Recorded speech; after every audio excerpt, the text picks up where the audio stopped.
I'm Rich Marin, to reintroduce myself. It's a little bit later than when I filmed before. Decimation still hasn't been reversed, the Blip is still here. People are still gone, but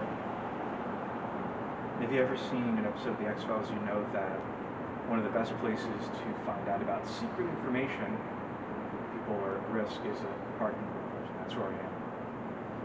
Still in Chicago. Still myself.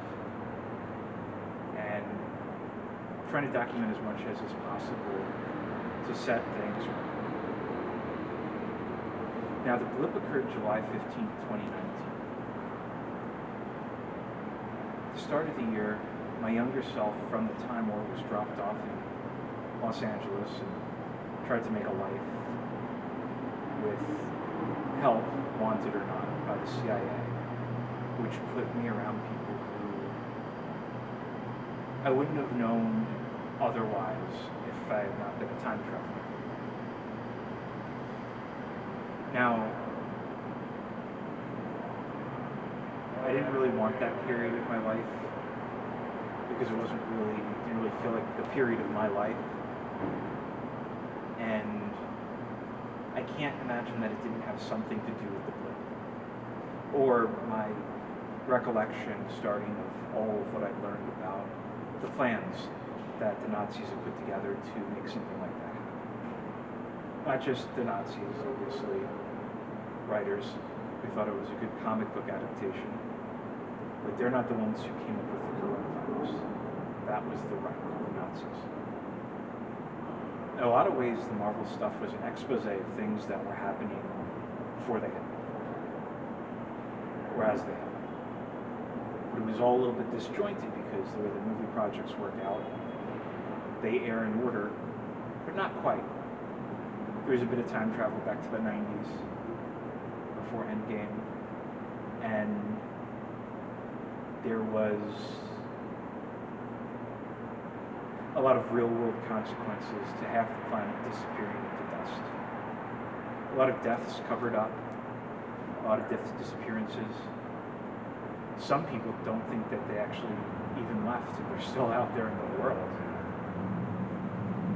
That's not enough. They're not actually back, not fully. Because here's the thing. There were 6 Infinity Stones, alright? Power, mind, reality, time, space, and soul, in that order. That's the actual proper order of the Infinity Stones. And they map to dimensional frequencies.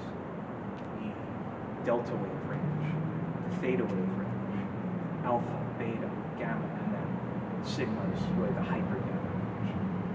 Which is why I guess it made sense, or will make sense, if it's Bruce Banner who snaps his fingers. Someone who is able to exist safely within all of those ranges without dying. Doesn't mean that people who snap their fingers after won't come back. The deal's already been inked. So that's the thing with Marvel. Whatever else is really going on, there's this meta-narrative, which means that they treat it like it's fiction. Because it is. It's supposed to be. It was supposed to be. Until it actually started happening. Now, those wave ranges might not be precise. It might be orders of magnitude different, or higher, or lower. And it might be the gauntlet itself that does the job.